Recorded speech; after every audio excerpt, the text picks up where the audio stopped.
کہتے ہیں اللہ کے محبوب بھی طواف کر رہے تھے تو میں نے بھی طواف شروع کر دیا۔ ارادہ یہ تھا کہ جہاں نبی پاک علیہ السلام میرے قریب سے گزریں گے تو موقع پا کر میں حضور کے جسم اقدس پر خنجر کھونپ دوں گا اور معاذ اللہ شہید کر دوں گا۔ امام اعظم ابو حنیفہ رحمۃ اللہ علیہ سمیت بہت سارے بزرگ یہ فرماتے ہیں کہ یہی لیلۃ القدر کی رات ہوتی، اگرچہ وہ اس بات کو طے نہیں کرتے لیکن فرماتے ہیں یہی اکثر ہم نے اسی مقام پر لیلۃ القدر کو پایا ہے۔ نبی رحمت علیہ الصلاۃ والسلام نے صحابہ کرام علیہم رضوان کے سامنے گزشتہ امتوں کے احوال ذکر فرمائے کہ 1,000 سال ان کی عمریں ہوتی تھی، 1500 سال تک وہ زندہ رہتے تھے۔ تو صحابہ کے دلوں میں تجسس پیدا ہوا کہ اگر عمر 1000 سال ہوگی تو نماز بھی تو 1000 سال ہی پڑھیں گے نا، اگر عمر 1500 سال ہوگی تو روزے، عبادتیں، یہ سارے کام بھی تو بڑے زیادہ کرتے ہوں گے۔ تو یہ شوق جب پیدا ہوا تو اللہ کریم نے فرمایا کہ محبوب میں ایک رات دیتا ہوں، لیلۃ القدر خیر من الف شہر، جو رات ایک ہوگی پر 1000 مہینے سے بہتر ہوگی، 1000 مہینے سے۔ یہ رات اگر کسی کو میسر آ جاتی ہے اور پھر وہ صدق دل کے ساتھ، یعنی توجہ کے ساتھ، انہماک کے ساتھ، احتساب کی نیت سے، گناہوں کی معافی کی نیت سے اگر وہ اس رات کا قیام کرتا ہے، عبادت کرتا ہے، ذکر کرتا ہے، دعا کرتا ہے، تو محبوب کریم علیہ السلام نے وعدہ فرمایا ہے کہ اللہ اس کے پچھلے سارے گناہوں کو معاف فرما دے گا۔ دین، شریعت، قرآن، اسلام یہ بحث کرنے نہیں آیا دنیا میں۔ علماء جو بحث کرتے ہیں وہ توضیحات کے لیے، تشریحات کے لیے، تفاسیر کے لیے، وہ ان کا مقام ہے، لیکن ہم جو عوام بحث کرتے ہیں تو سمجھ لیں کہ دین بحث کرنے کے لیے نہیں آیا، دین تو عمل کرنے کے لیے آیا، اس پر عمل کیا جائے گا، عمل کی کوشش کی جائے گی۔ اور قرآن مجید نے کہا من عمل صالحا من ذکر او انثی، جو کوئی بھی اچھے عمل کرے چاہے وہ مرد ہو یا عورت ہو، وَهُوَ مُؤْمِنٌ، شرط یہ ہے کہ وہ مومن ہو، فَلَنُحْيِيَنَّهُ حَيَاتًا طَيِّبَةً، فرمایا ضرور ہم اسے پاکیزہ زندگی عطا فرما دیں گے۔ جو عمل والے لوگ ہوتے ہیں انہیں اللہ کون سی زندگی دیتا ہے؟ حیات طیبہ، پاکیزہ زندگی۔ اللہ پاک، صاف ستھری، غلاظتوں سے پاک زندگی دیتا ہے جو بندہ عمل کرتا ہے۔ توبہ کا مطلب یہ ہوتا ہے کہ میں پچھلے گناہ پہ شرمندہ ہوں اور آئندہ نہ کرنے کا پکا وعدہ کرتا ہوں۔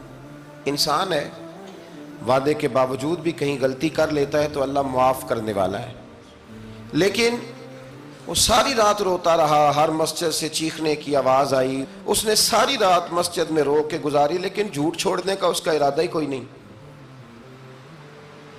وہ تو کہہ رہا ہے 3 دن کا رمضان رہ گیا ہے، پھر میں نے دیکھ نہیں لینا تمہیں۔ فساد چھوڑنے کا اس کا پروگرام ہی کوئی نہیں۔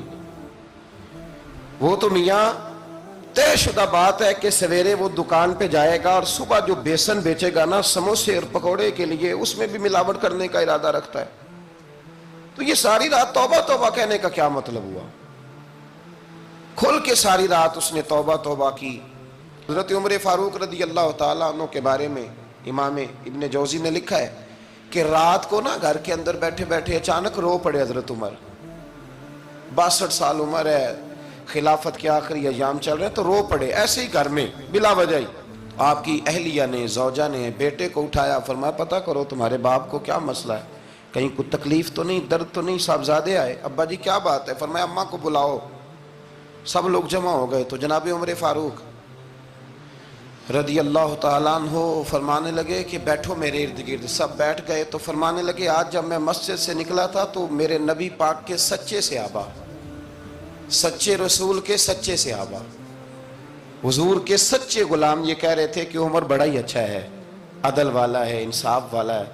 تو ابا جی اس میں رونے والی کیا بات ہے؟ تو فرمانے لگے ڈر یہ لگتا ہے کہ باہر تو میں اچھا تھا، کہیں گھر میں تو نہیں کوتاہیاں کرتا رہا۔ میری بات پہ توجہ کرنا، کہیں گھر میں آپ باتیں سن لیں تو شاید جتنی میں کرتا ہوں دوسرا کر ہی کوئی نہ سکے، لیکن جب عمل کے راستے پہ ہم نکلتے ہیں تو وہ مسدود ہے، وہ بند ہے۔ عمل کس نے کرنا ہے؟ آپ کوئی آیت پڑھیں تو یہاں غلطی نکالنے والے 20 لوگ مل جائیں گے، 20 لوگ، لیکن اس آیت پہ عمل کرنے والے کتنے ملیں گے؟ تو حضرت عمر فاروق رو رہے تھے، کہنے لگے کہیں تمہارے حقوق تو نہیں پامال کرتا رہا؟ تو آپ کی اہلیہ نے جب سنا تو وہ کہنے لگی عمر مجھے تو بڑا پرانا شکوہ ہے، آپ کو جاہ و جلال اتنا تھا میں بات نہیں کر سکی۔ عمر تم نے سارا دن مسجد میں گزار دیا اور ساری رات نقاب اوڑھ کے مدینے کی گلیوں میں گزار دی، میں تو زندگی کی کوئی خوشی دیکھ ہی نہیں سکی۔ چاہ تو میرے اندر بھی تھے نا کہ میرا شوہر کچھ گھڑیاں بیٹھتا، کہیں مجھے لے کے جاتا، تو میں تو کچھ نہیں دیکھا، مجھے بڑا شکوہ ہے۔ تو حضرت عمر کہنے لگے چل اللہ کی رضا کے لیے معاف کر دے۔ بھئی معافی بیوی سے نہیں مانگی جا رہی، معافی اپنی غلطی کی مانگی جا رہی، یہ سمجھ لیں۔ بیوی کے لیے تو خاوند کا بہت بڑا مقام ہے نا، لیکن یہاں غلطی کس بات کی ہے؟ اپنی کمزوری پر غلطی کا اعتراف کر کے معذرت کا سوال کیا جا رہا ہے۔ تو حضرت عمر کہنے لگے معاف کر دے، تو اہلیہ کہنے لگی میں نہیں معاف کرتی، میری شرط پوری کریں۔ فرمایا وہ کیا؟ فرمانے لگی قیامت میں جب اللہ آپ کے لیے جنت کا حکم دے گا تو آپ میری سفارش کریں گے اللہ کی بارگاہ میں؟ سفارش کریں گے کہ یا اللہ مجھے کپڑے دھو کے دیتی تھی، میری عزت کی حفاظت کرتی تھی، میرے بستر کو پاک رکھتی تھی، کہیں گے؟ تو حضرت عمر فرمانے لگے تیرے ساتھ وعدہ رہا، رب نے اگر عمر کو اپنے فضل، اپنے کرم اور اپنے محبوب کے صدقے جنت دی تو عمر تیرے بغیر جنت میں نہیں جائے گا۔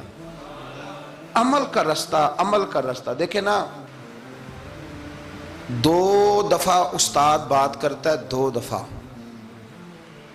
اور کوئی زیادہ، ایک تو ہے نا کہ ایم اے اور جناب ایم ایڈ اور ایم فل اور پھر پی ایچ ڈی قسم کا استاد، ایک وہ جو matric P T C teacher ہے نا، وہ 2 دفعہ اسٹوڈنٹ کو کام کہے تو تیسری دفعہ وہ ناراض ہو جاتا ہے، کہتا ہے میں 2 دفعہ کہا ہے۔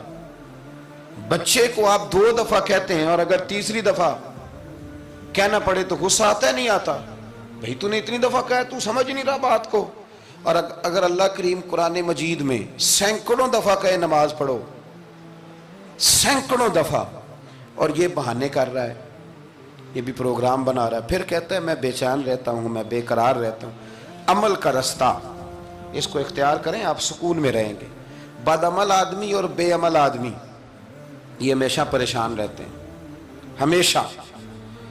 عمل کریں، توبہ کریں تو پھر بدل جائیں، پھر تبدیلی آئے، اور یہ کوئی مشکل کام نہیں، جو بدلنے والے تھے وہ بدل گئے، بڑا کچھ کرتے تھے پر پھر وہ لوگ بدل گئے۔ حضرت فضالہ رضی اللہ تعالیٰ عنہ کہتے ہیں کہ میں بڑا دلدادہ تھا عورتوں کا، اور میرا ماحول یہ تھا کہ میں قتل بھی کر لیتا تھا، معاذ اللہ چوری بھی کر لیتا تھا، اور رات میری طبیعت تھی معاذ اللہ نئی سے نئی عورت کے پاس جانا۔ کہتے ہیں ابو جہل نے اعلان کیا کہ جو نبی پاک علیہ السلام کا سر اقدس معاذ اللہ کاٹ کے لائے گا، نقل کفر، کفر نہ باشد، 100 سرخ اونٹ انعام ملے گا۔ تو میں نے ارادہ کر لیا کہ میں بہت سارا انعام حاصل کروں گا۔ قرآن مجید میں نا اللہ فرماتا ہے کہ بہت سارے لوگ ایسے ہیں جنہیں اگر میں رزق میں کشادگی دے دوں، زیادہ پیسے دے دوں، فرمایا باغی ہو جائیں، وہ سرکش ہو جائیں۔ یہ بہت سارے لوگوں کو جو اللہ تبارک و تعالیٰ اعتدال میں رکھتا ہے تو یہ ان کے لیے بہتر ہے۔ ہر بندہ دولت کے ہوتے ہوئے نیک ہو سکتا، تو یہ اللہ اگر رکھتا ہے نا اعتدال میں تو شکر کرے اللہ کا، ورنہ تو لوگ عیاشیاں کریں، پتہ نہیں کیا کچھ کر گزرے۔ تو حضرت فضالہ کہتے ہیں کہ میں نے خنجر تیار کیا اور میں نے بغل میں اس کو چھپایا، اوپر میں نے چادر اوڑھ لی۔ اب مجھے پتا تھا ظہر کی نماز کے بعد نبی پاک صلی اللہ علیہ وسلم طواف کعبہ کے لیے، بیت اللہ شریف کے طواف کے لیے جاتے ہیں۔ کہتے ہیں میں بھی اس طرف بڑھا، رستے میں نا وہ خاتون جس کے گھر میں نے رات آنا تھا، میں نے دروازے پہ دستک دی، میں نے کہا کہ تیار رہنا، تیار رہنا، آج میں بڑے پیسے لے کے آؤں گا۔ اسے میں نے یہ کہا اور پھر میں چلا گیا بیت اللہ شریف کا طواف کرنے۔ کہتے ہیں اللہ کے محبوب بھی طواف کر رہے تھے تو میں نے بھی طواف شروع کر دیا۔ ارادہ یہ تھا کہ جہاں نبی پاک علیہ السلام میرے قریب سے گزریں گے تو موقع پا کر میں حضور کے جسم اقدس پر خنجر کھونپ دوں گا اور معاذ اللہ شہید کر دوں گا۔ کہتے ہیں حضور ایک دفعہ بھی میرے پاس سے گزرے تو میں ہمت نہ کر سکا، دوسری دفعہ بھی پاس سے گزرے تو میں ہمت نہ کر سکا، تیسری دفعہ بھی گزرے تو میں ہمت، نبی کریم صلی اللہ علیہ وسلم 2-3 دفعہ گزرے تو فرماتے ہیں کہ مجھے موقع نہ ملا، اس لیے کہ حضور فرماتے ہیں اللہ نے روب کے ساتھ میری مدد فرمائی، دشمن پر میرا روب طاری ہو جاتا ہے۔ فرماتے ہیں جب چکر پورے ہو گئے تو محبوب کریم نہ چھٹے چکر پہ فرمانے لگے فضالہ چکر ایک رہ گیا ہے، بے خبر ہو جو غلاموں سے وہ آقا کیا ہے، ایک پھیرا رہ گیا ہے۔ کہتے ہیں طواف مکمل ہو گیا تو محبوب میرے قریب آئے، فرمایا وہ کام کرتے کیوں نہیں جس کے لیے آئے تھے؟ میں نے عرض کی یا رسول اللہ کون سا کام، کیسا کام؟ اندر تو چور تھا نا، بانج فقیروں کسے نہیں ماریا اے ہوئی چور اندر دا، اندر چور تھا نا۔ کہتے ہیں حضور نے مجھے کندھے سے پکڑ کے ہلایا، فرمایا کرتے کیوں نہیں؟ جب حضور نے ہلایا تو وہ خنجر بھی پیروں میں گرا اور میں بھی رسول اللہ کے پیروں میں گر گیا۔ میں نے کہا حضور مجھے کلمہ پڑھا دیں۔ کہتے ہیں حضور نے پہلے میرے دل پہ دست مبارک پھیرا، پھر میرے نبی نے مجھے کلمہ پڑھا دیا۔ اب نا مرید ہونے والا کہتا ہے کہ جی آہستہ آہستہ میں ٹھیک ہو جاؤں گا۔ اب وہ آہستہ آہستہ کا کیا ترجمہ ہے یہ بالکل سمجھ نہیں آتی۔ بھئی کسی بندے سے 5 لاکھ روپیہ لینا ہے تو اس سے وہ کہتا ہے جی میں آہستہ آہستہ دوں گا، 500 روپیہ دے دیا کروں گا روز کا، تو کہتے ہیں میری رقم خراب ہوتی ہے، پورے دو۔ اور نیکی کی بات جب آتی ہے تو کہتے ہیں حضرت صاحب دین اتنا سخت نہیں ہے، میں آہستہ آہستہ ٹھیک ہو جاؤں گا۔ اب میں مغرب عشاء پڑھنی شروع کر دیا میں نے، اب میں تسبیح لے لی ہے، کل میں نے بھی آہستہ آہستہ میں ٹھیک ہو جاؤں۔ یعنی رقم لینی ہو تو وہ آہستہ آہستہ قبول نہیں ہے، لیکن اور مکان کی رجسٹری اگر کرانی ہو تو مالک مکان کہے گے آہستہ آہستہ کرا لو، کہتے ہیں پیسے پورے دیے، سویرے چل اور بیان دے۔ یہ کیا بات ہوئی؟ یہاں یہ جو ہمارا ماحول تھا نا کر لیں گے ہو جائے گا، یقین کریں لوگ قبروں میں چلے گئے ہیں پر مسجدوں میں نہیں آئے۔ ہر کام سے لوگ ریٹائر ہوئے پر گناہوں سے ریٹائر نہیں ہوئے، آخر تک تباہی اتر گئی لیکن لوگ بدلنے کو تیار نہ ہوئے۔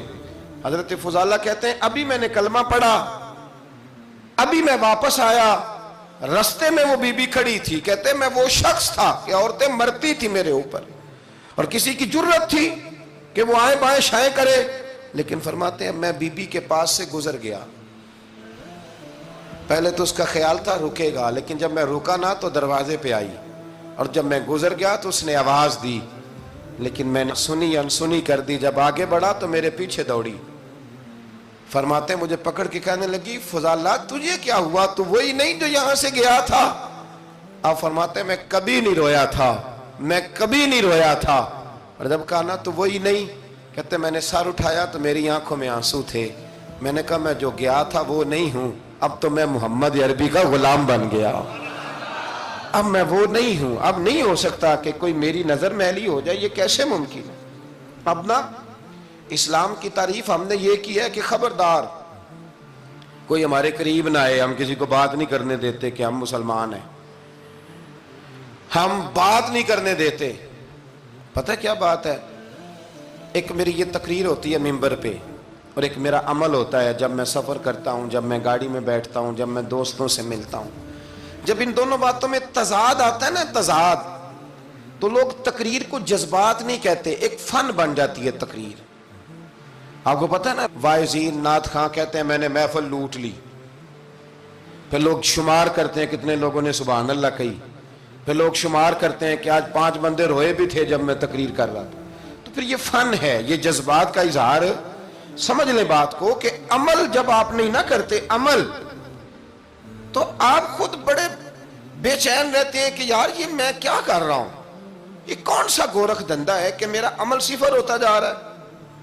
ہمارے ایک استاد تھے تو وہ فرمایا کرتے تھے کہ اگر پڑھے لکھے آدمی کو تم بے عمل دیکھو تو اس سے دور ہٹ جایا کرو ورنہ تمہیں بھی بے عمل کر دے گا۔ میں نے ان سے عرض کی، میں نے کہا حضور یہ کیا ہے؟ تو فرمانے لگے اپنے حضرت صاحب سے پوچھنا، وضاحت کریں گے۔ میں نے حضرت صاحب سے کہا جی عجیب بات کر دی ہے، علم والے بندے کے پاس بیٹھ کے تو علم آتا ہے۔ تو وہ فرما رہے تھے کہ علم والے بندے کے پاس اگر وہ بے عمل ہو تو بالکل نہ بیٹھنا۔ تو حضرت صاحب فرمانے لگا انہوں نے صحیح کہا ہے۔ اب بات بہت بڑی ہے، پتہ نہیں آپ کی سمجھ میں آتی ہے نہیں آتی، بہرحال کر دیتا ہوں۔ پڑھا لکھا بندہ اگر بے عمل ہو تو اس کے پاس تو میں نے کہا حضور کیوں؟ فرمانے لگے اس لیے کہ وہ اپنی بے عملی پر بھی دلائل دے گا، وہ بے عملی پر بھی دلیلیں قائم کرے گا کہ یہ وجہ ہے تو اس لیے میں ایسے کر رہا ہوں۔ تو چونکہ وہ بے عمل ہے اور ہے پڑھا لکھا، نبی کریم صلی اللہ علیہ وسلم کے غلام نہ پل بھر میں بدل جاتے تھے۔ اور اللہ تعالیٰ بھی نہ بڑے موقع دیتا ہے ہمیں، بڑے موقع۔ حضور نے فرمایا جس نے ایمان اور احتساب کی نیت سے روزے رکھے وہ نئی زندگی کا آغاز کرے، اس لیے کہ اللہ نے اس کے پچھلے سارے گناہ معاف فرما دیے۔ میرے نبی کریم علیہ الصلوۃ والسلام نے فرمایا جو شخص بیمار ہو گیا، مریض ہو گیا، اور نسائی شریف میں فرمایا کہ 3 دن تک بستر پہ رہا اور اس نے شکوہ نہ کیا اللہ کا، اور جب وہ شفا یاب ہو کے بستر سے اٹھا ہے نا، تب اللہ نے اس کے پچھلے سارے گناہ معاف فرما دیے۔ اور فرمایا جو حج کرنے گیا، حج کر کے واپس آیا، اللہ کے حبیب فرماتے ہیں یوں سمجھے کہ میں آج ہی ماں کے پیٹ سے پیدا ہوا۔ بڑے موقع اللہ نے دیے، بڑے موقع، بڑے سارے موقع عطا فرمائے کہ میں تیرے پچھلے گناہ معاف کر دوں گا، تو بھی تو نئی زندگی کا آغاز کرنا، تو بھی تو شروع کرنا نئے سرے سے، تو بھی تو بدل کے آنا، تو بھی تو اپنے اندر تبدیلی پیدا کرنا۔ سالوں بیت گئے، ہمیں سالوں بیت گئے، تقریر کرتے، تقریر سنتے، قرآن سنتے، پورا پورا قرآن سنتے، ترجمہ اور تفسیر لوگوں نے پڑھ پڑھ کے بڑا بڑا جگہوں پہ لوگ دلائل دیتے، بات کرتے۔ کب وہ وقت آئے گا جب ہم عمل کریں گے؟ تھوڑا تھوڑا مجھے سفر کرنا پڑتا ہے، دنیا میں گھومتا رہتا ہوں، تو کچھ چیزیں ایسی ہوتی ہیں جو کبھی کبھی انوکھی ہو جاتی ہیں۔ میں ایک جگہ پہ تھا تو وہاں 4 5 6 عمرے کے ٹکٹ تھے محفل میں، تو ہمارے آپ کو پتہ ہے نا وہ جو دلیلوں والے لوگ ہیں ان بیچاروں کو بھی کوئی دلیل نہیں ملتی۔ تو ایک صاحب مجھے کہنے لگا جی عمرے کا ٹکٹ دینا جائز ہے قرآن اندازی کر کے؟ میں نے کہا یار چلو جائز ہی رہنے دو، تیری مہربانی، کہ اب اس پہ بھی اعتراض آ گیا ہے۔ میں نے کہا 100% جائز ہے، کوئی اس میں کوئی ایسی بات نہیں ہے، لیکن اندازی تو شروع ہو گئی جو حدیث میں نہیں آئی، عمرے کے ٹکٹ والی ہے جائز، پر نبی پاک نے جس قرآن اندازی کا کہا تھا وہ کب ہوگی؟ حضور نے فرمایا تمہیں پہلی صف کے ثواب کا پتہ چل جائے تم قرآن اندازی کرو، وہ کس دن کرنی ہے، کس مسجد میں ہوتی ہے؟ حضرت عبداللہ ابن مسعود فرماتے ہیں تمہیں پتہ چلے اذان کا ثواب کتنا، تم قرآن اندازی کرو۔ کب کرنی ہے؟ کون پڑھے گا اذان؟ کون یہ آگے بڑھ کے کام کرے گا؟ بھئی جو قرآن اندازی حدیث میں ہے وہ کب ہوگی؟ یہ تو قرآن اندازی شروع ہو گئی اور ہو رہی ہے، اب تو لوگ جہیز دینے لگے ہیں قرآن اندازی کر کے، یہ ماحول بن گیا۔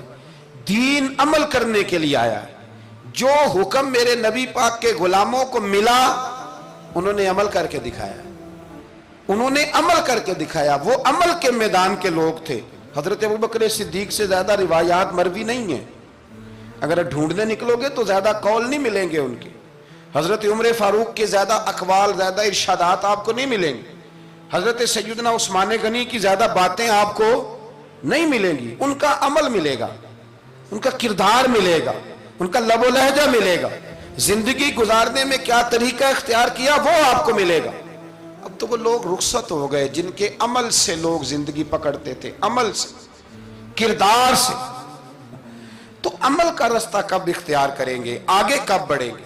میرے رسول کریم صلی اللہ تعالی علیہ وسلم کے غلام عمل کرتے تھے، اور جب عمل کرتے تھے پھر اس کا ریزلٹ آتا تھا۔ یاد رکھنا، ریزلٹ نیتوں کا آتا ہے، ارادوں کا آتا ہے، عمل کا آتا ہے۔ گفتگو کا ریزلٹ، آپ بڑا اچھا سبق سنا لیں تو پیپر نہ دیں تو پاس ہوں گے کہ فیل؟ آپ تو کہہ رہے تھے وہ مجھے سارا ہی آتا تھا۔ تو عمل آپ کرتے ہیں تو عمل پر نتیجہ ہوتا ہے، عمل پر، عمل پر۔ حضرت عبداللہ ابن مبارک رحمت اللہ علیہ کے جو والد تھے نا، ان کا نام مبارک تھا، وہ ایک باغ میں رہا کرتے تھے، باغ کی دیکھ بھال کرتے تھے بڑے صاف ستھرے، بڑی ان کی طبیعت میں نکھار تھا۔ آج مسئلہ ہمارے ملک کا یہ ہے کہ ہمارے ملک میں صرف سیاستدان ہی جو ہے وہ غلط کام نہیں کرتا، یا بہت بڑی انڈسٹری ہو تو وہاں ہی خرابی نہیں ہوتی، بلکہ ریڑھی والے کا بھی اگر ہاتھ پڑ جائے نا تو چھوڑتا وہ بھی کوئی نہیں، الا ماشاءاللہ۔ وہ بھی جو اچھے اچھے آم ہوتے ہیں وہ فرنٹ پہ لگائے ہوتے ہیں، اس نے دکھانے کے لیے اور ہوتے ہیں اور دینے کے لیے اور ہوتے ہیں، اور وہ کہتا ہے کہ یہ بھی تو میں نے بیچنے ہیں نا، تو بھئی اگر یہ بھی بیچنے تھے تو اکٹھے لگانے چاہیے تھے، لیکن معیار ہے نا ہمارا، عمل کا رستہ مسدود ہے۔ حضرت مبارک جو تھے وہ مالی کے طور پر غریب آدمی تھے تو کام کاج کرتے تھے۔ تو ایک دن باغ کا مالک آ گیا، اس نے آ کے آپ سے کہا کہ کنوں کا باغ تھا، اس نے کہا کہ لاؤ ایک، کنوں لا کے دیا تو کھٹا تھا۔ اس نے کہا یہ نہیں ٹھیک، دوسری درخت سے لاؤ، دوسرے سے لائے تو وہ بھی کھٹا تھا، تیسرے سے لائے وہ بھی کھٹا تھا۔ کہنے لگا بیٹے کتنے سال ہو گئے تمہیں؟ تو فرمانے لگے 10-12 سال۔ تو کہنے لگے تمہیں ابھی بھی نہیں پتا کس جگہ کا کنوں میٹھا ہے، سارے کڑوے لائے ہو؟ تو آپ فرمانے لگے آپ نے مجھے دیکھ بھال کے نہیں رکھا ہوا ہے، کنوں چکھنے کے لیے نہیں رکھا، مجھ سے قسم اٹھا لیں کبھی میں نے چکھا بھی ہو، اس لیے کہ میرے ذمے اور کام۔ باغ کا مالک اتنا خوش ہوا کہ اس نے آزاد بھی کر دیا، اپنی بیٹی کا نکاح بھی کر دیا، اور وہ باغ بھی آپ کو تحفے میں ہی دے دیا۔ ان کے گھر حضرت عبداللہ بن مبارک پیدا ہوئے۔ ان کے والد گرامی کہتے ہیں کہ ایک دن پھر ایسا ہوا کہ میں نے نا باغ بڑا سجایا، سوارا، محنت کری، بادشاہ آ گیا۔ تو بادشاہوں کو بھی کچھ چیزیں پسند آ جاتی ہیں نا، اور ہمارے ملک میں تو ڈھیر سارے لوگ بادشاہ ہیں، ڈھیر سارے لوگ بادشاہ ہیں۔ اگر کسی تگڑے بندے کو کسی غریب کی جھونپڑی پسند آ گئی پھر اسے دینی ہی پڑے گی، بلکہ ایسی ایسی خبریں سننے کو ملتی ہیں کہ چودھری صاحب نے آ کے کہا ہے کہ مفت دینی ہے کہ پیسے لے کے دینی ہے، یہ یہاں تک خبریں۔ تو بادشاہ آ گیا، اس نے دیکھا بڑا سجا سنورا باغ ہے، اس نے حضرت مبارک سے کہا کہ مجھے نا جوس بنا کے پلاؤ کنوں کا۔ تو حضرت نے اسے نا جوس دیا، اس نے پیا تو بڑا مزہ آیا، کہنے لگا ایک گلاس اور نہیں دیتے؟ تو حضرت اور بنانے لگے تو اس کے دل میں نا اس سے پہلے خیال آ گیا کہ باغ بڑا شاندار ہے اور پھل بھی بڑا مزیدار ہے، تو قبضہ نہ کر لوں، اپنا ہی نہ ہو جائے، یہ اس کو دیتے ہیں تھوڑے بہت پیسے، یہ نکل جائے گا، نہ بھی نکلا تو ڈانٹ دیں گے۔ اتنی دیر میں نا حضرت مبارک رحمت اللہ تعالیٰ علیہ ایک گلاس شربت کا اور بنا کے لے آئے، بادشاہ کو دیا نا، تو اب جو گلاس آیا تو کڑوا تھا، کسیلا تھا، کھٹا تھا۔ تو بادشاہ کے گلے کو پڑا تو کہنے لگا یہ تم نے کیا کیا؟ پہلے تو بڑا میٹھا تھا، باغ وہی ہے تو ذائقہ کیسے بدل گیا؟ تو آپ فرمانے لگے وہ بادشاہ کی نیت بدلی ہے نا، بادشاہ کی نیت بدلی ہے تو اس کا بھی ذائقہ بدل گیا ہے۔ تو نیت نہ آپ کی بدلتی تو، اور یہ حضور کا فرمان ہے، فرمایا اللہ کے کچھ بندے ایسے ہوتے ہیں جو اللہ کے دیے ہوئے نور سے دیکھتے۔ کہا آپ کی نیت بدل گئی تو اس کا ذائقہ بدل گیا۔ اب بادشاہ نے دل میں کہا نہیں یار بندہ کہہ تو ٹھیک ہی رہا ہے، یہ تو اس کی محنت سے اللہ نے پھل دیا ہے، مجھے ایسا نہیں کرنا چاہیے۔ تو حضرت دوڑ کے گئے تو دوسرا جوس کا گلاس بنا کے لائے، اب دیا تو میٹھا تھا۔ کہنے لگا اب کیا ہوا؟ فرمانے لگے آپ کی نیت ٹھیک ہو گئی ہے تو رب نے ذائقہ بھی ٹھیک کر دیا ہے۔ نبی پاک علیہ السلام نے فرمایا اللہ تو تیرے گمان کے قریب رہتا ہے، تیرے گمان کے۔ یہ میں بچوں کو نا تھوڑے دن پہلے میں انہیں کہہ رہا تھا دین میں آگے بڑھنے کے لیے کوئی سیاست نہ کرنا، کوئی چکر نہ چلانا۔ میں نے چکر چلانے والے لوگ ہمیشہ پیچھے رہ جانے والے دیکھے۔ تھوڑا کر لینا پر اتنا کرنا جتنا مخلص ہو کے ہو سکے۔ کوئی چکر چلانا، کسی کھاتے میں پڑنا، اس سے بچنا، نہ پیچھے رہ جاؤ۔ میں نے بڑے بڑے تیز لوگوں کو زندگی میں زیرو دیکھا ہے، اور بڑے بڑے سادے لوگ جن کو 50,000 روپیہ گننا پڑ جائے تو تھک جائیں، لیکن اللہ نے انہیں دیا ہے تو بغیر حساب کتاب ہی عطا فرمایا ہے۔ تو ہم نہ نیتوں کے بل بوتے پر عمل کریں، خالی باتیں نہ کریں۔ آپ کا جو عمل ہوگا وہ آسانی کر دے گا۔